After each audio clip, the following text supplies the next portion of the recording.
जब पानी ने शहरों को नदी बना दिया, तालाब बना दिया, जब पानी ने गांव को नदी बना दिया, डुबो दिया, तो नेता लोगों के बीच पहुंच रहे थे, उनका हालचाल जानने के लिए पहुंच रहे थे।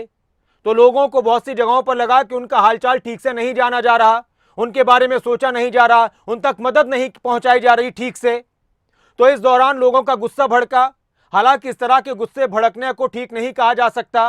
आपको मालूम है कि जेजेपी विधायक ईश्वर सिंह को एक महिला ने थप्पड़ मार दिया था और वो गुस्से में नजर आ रही थी। ईश्वर सिंह ने बाद में कहा कि मैंने उसको माफ कर दिया, लेकिन अब नया एंगल निकलकर सामने आया है और कहा जा रहा है कि थप्पड़ का हिसाब भी होगा। जेजेपी विधायक ईश्वर सिंह ने खुलकर सारी बात बताई। खबर अभी तक पर थप्पड़ कांड का पूरा सच आपको बताते हैं कि हुआ क्या था, उनकी तरफ से क्या कहा गया है, कार्रवाई को लेकर क्या कहा गया है। बहुत सी बातें निकलकर सामने आ रही थी और सवाल यह है कि क्या जेजेपी विधायक को साजिश के तहत थप्पड़ मारा गया, यह बात आ रही थी। लोग कह रहे थे, बहुत सी जगह चर्चा थी कि ये लोगों का गुस्सा था, लेकिन एक बात यह आई कि नहीं, ये सब कुछ साजिश के तहत हुआ। ये उस वक्त का वीडियो है जब आपने देखा वरिष्ठ विधायक हैं, उम्रदराज विधायक हैं ईश्वर सिंह, जेजेपी के विधायक हैं। वो कैथल के गांव भाटिया गांव पहुंचे थे, लोगों गुला चिका के गांव भाटिया गांव पहुंचे थे और लोगों से बात कर रहे थे और इसी दौरान एक महिला ने उनको थप्पड़ मार दिया। अब सवाल यह है कि क्या जेजेपी विधायक को साजिश के तहत थप्पड़ मारा गया, इस पर उनका क्या कुछ कहना है, क्या कुछ बात निकलकर सामने, ये जरा सुनते हैं। चाहते क्या हो आप? तो कुछ शरारती तत्व इकट्ठे हुए और उसका रंग रूप दूसरा दे दिया और उसके बाद जो है ना, उसके अंदर कुछ आदमियों की साजिश भी हुई।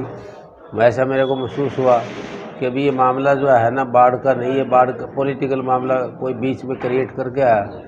तो तलाक यत्न करने के बाद भी वो औरतों को ले आए, घर से बाहर निकाल कर ले आए और औरतों ने जो भी काफ़ी बदतमीजी करी, उनकी नैतिकता का ये आधार से गिरी बात थी। सवाल यह है कि क्या थप्पड़ मारने वाली महिला पर कार्रवाई हुई है या होगी? एफआईआर दर्ज करवाई गई है, इस पर क्या कुछ कहा गया है, क्या उसको माफ कर दिया जाएगा या कर दिया गया है, ये भी सुनिए आप जेजेपी विधायक ईश्वर सिंह की जुबानी। और उसके अंदर हमें ठेस पहुंची है, हमने बात करनी है, तो वो मेरे पे मैंने कहा बताइए। तो उन्होंने इस बात को जो है ना बार बार ये जिद कर गए कि आप एफआईआर दर्ज कराओ। मैंने उनको ये कहा यदि मैं एफआईआर दर्ज करानी थी तो मैं सीधा नहीं करा देता। फिर भी जो है ना एक दिन बीच के अंदर जाने के बाद तो वो मेरी इस बात से इतने भावुक थे लोग, वो ज़्यादा उत्तेजित हो गए और एकदम खड़े हो गए सारे, हज़ारों की तादाद में जनता थी और हमने उन्हें कहा कि आप नहीं जो है न कहते तो हम कराएंगे। इससे हमारे जो है ना वंचित वर्ग के जो लोग हैं वो अपमानित तो हुए, वंचित वर्ग के लोगों की सुरक्षा को खतरा हुआ। उन्होंने पढ़े लिखे भी थे, अच्छे जो है समझदार भी थे, तो इसलिए कहा कि हमारा एफआईआर दर्ज कराना पहला फर्ज है। वो फिर एसपी ही आया था कुदरती, वो एसपी के पास पेश हुए और मेरा ख्याल का उनके जो कहने के मुताबिक एफआईआर दर्ज हुई है। आपने एक बहुत बात ध्यान से सुनी होगी, विधायक कह रहे हैं कि ये बात ये है कि लोग ये कह रहे थे, समाज के लोग ये कह रहे थे कि जब विधायक के साथ ऐसा हो सकता है, मैं बता रहा हूं थोड़ा सा, उनकी जुबान से कुछ और शब्द निकले हैं, लेकिन आशय यही है, संदर्भ यही है कि जब विधायक के साथ ऐसा हो सकता है तो जो वंचित वर्ग के लोग हैं, जो पिछले समाज के लोग हैं, उनके साथ तो फिर आम आदमी उसके साथ क्या होगा, तो इसलिए एफआईआर कराना जरूरी है। अब जनप्रतिनिधि लोगों के बीच जाएंगे, लोगों की परेशानी होगी तो सुनने के लिए जाएंगे, उनका फर्ज भी है, उनकी जिम्मेदारी भी है, उनका कर्तव्य है कि सुने भी और लोगों की समस्याओं को दूर करें। तो फिर जेजेपी विधायक का कसूर क्या था, उस पर उनका क्या कुछ कहना है, इस बारे में उनका क्या कुछ कहना है कि जब वो गए तो किस तरह की चीजें निकलकर सामने, वो भी आप सुनिए।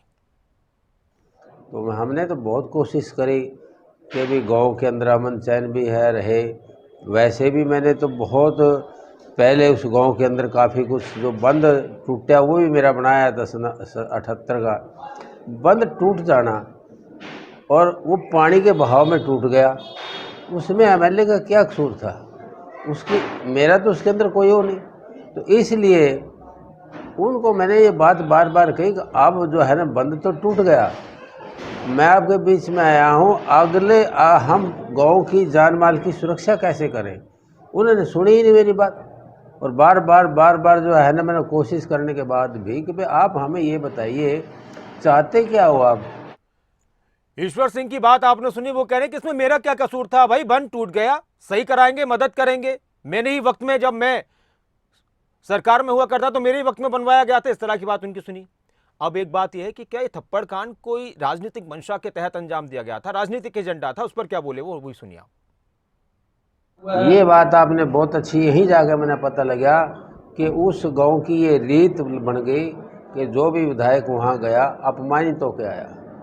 और उसमें जो है ना, हमने तो उनको दिया है, लिया कुछ नहीं आज तक। रिंग बंद बनाया, स्कूल बनाया, आपका उनका पैलेस बनाया, जो मैरिज पैलेस जब मैं एमपी था, ये बंद जो टूटे ये भी मेरे बनाया था। आप उनका वाटर सप्लाई का सबसे पहले उसी गांव के अंदर ये पंप लगाया, बहुत कुछ दिया मैंने, तो मेरे ये समझ में नहीं आया। तो फिर आदमी मुझे बाद में पता लगा कि भाई ये बात तो पॉलिटिकल है, ये इनका कोई लेना देना नहीं, जो है ना क्या बनाया। ईश्वर सिंह कह रहे हैं कि ये लोगों का गुस्सा नहीं था, पॉलिटिकल बात है, और इस गांव की ये परंपरा रही है कि यहां भी जो भी विधायक यहां पर गया वो अपमानित होकर आया है। अब इस थप्पड़ कांड के बाद चाहते क्या है विधायक ईश्वर सिंह, उनकी ये बात भी सुनिए। कुत्ता जो हाड़ का कुत्ता काट ले उसका इलाज है। तो कुछ आदमी कुर्सी काटे फिरे, यहाँ तुक्का लगे, एक बार दो बार बन गए होंगे वो। और वो जो है ना, ये इलेक्शन नज़दीक है, बोले ये चरित्र जो है ना इतने नीचे तक आ गए कि मॉरल ही भूल गए। ये नैतिकता से गिरी बात है।